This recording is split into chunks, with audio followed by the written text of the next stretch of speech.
Today, we're going to dig into the incredible story of a single school, one institution that has woven itself through the history of two rival nations, shaping them in ways you would just never, ever expect. So, let's start with a little riddle. It's about a connection, a single thread that ties together people who spent their entire careers on opposite sides of one of the world's most fiercely guarded borders. All right, here it is. What could a Prime Minister of India and a President of Pakistan possibly have in common? I mean, given the history between these two countries, it sounds impossible, right? But the answer? Well, it's pretty fascinating. Okay, so on one side, you've got Inder Kumar Gujral, India's 12th Prime Minister. And on the other, you have Pervez Musharraf, the 10th President of Pakistan and a 4-star general. These two were major players on the world stage, leading two nuclear-armed rivals. And it doesn't stop there. Here we have Yashwant Singh Parmar, the man who founded the entire Indian state of Himachal Pradesh, and his counterpart, Farooq Lagheri, the 8th president of Pakistan. Again, you've got two individuals operating in completely different and often competing political universes. So what is it? What's the connection? It's this. All of them, and believe me, so many more like them, walked the exact same halls, sat in the same classrooms, and graduated from the very same college. And that college is in Lahore. That institution is Forman Christian College. It's a name that has quietly echoed through the history of South Asia, somehow producing leaders who would go on to govern over 1 billion people on both sides of a divided land. So how? How did a single college end up having such a massive and frankly unlikely impact? Well, to get that, we have to rewind the clock all the way back to its beginnings in British India. The whole story starts with this man, Charles William Forman. He was an American Presbyterian missionary who showed up in Lahore in the mid-1800s. And he had this really clear vision. He wanted to build a school that would use English to unlock Western knowledge for students all across northern India. You know, the college's own history is basically a mirror of the region's chaotic history. It was founded way back in 1864. It somehow survived the incredibly violent partition of India in 1947. Then it was taken over by the Pakistani government in 1972.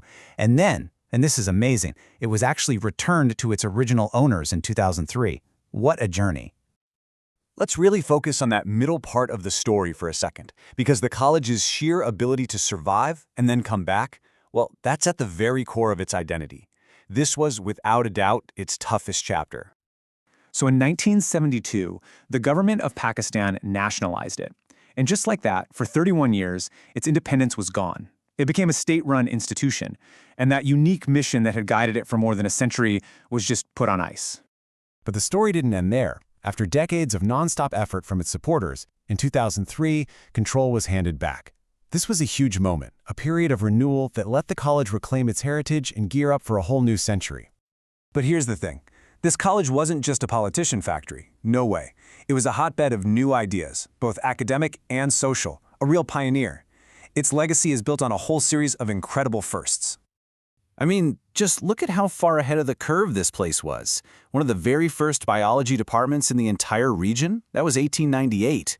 Introducing co-education in 1902, think about that.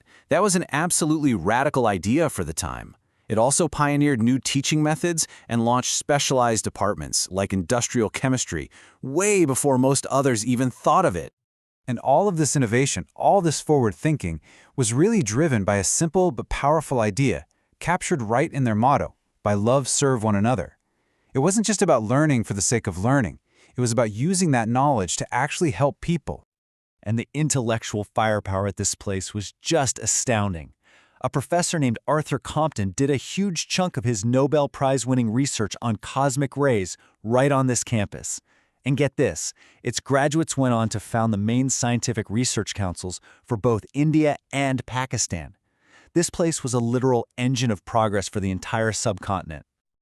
So, after surviving colonialism, partition, nationalization, the whole shebang, what does Forman Christian College even look like today? And maybe more importantly, where is it headed? Well, today, that legacy looks like 161 years of just sticking around. A constant presence through unbelievable amounts of change. It looks like a campus that's absolutely buzzing with over 9,000 students, all of them carrying that incredible history forward into right now. and it looks like a massive global network of over 21,000 graduates. They call themselves Formanites, and they are out there making their mark in pretty much every field you can imagine. To celebrate its 150th birthday back in 2014, the college did something that I think is just beautifully symbolic. They buried a time capsule.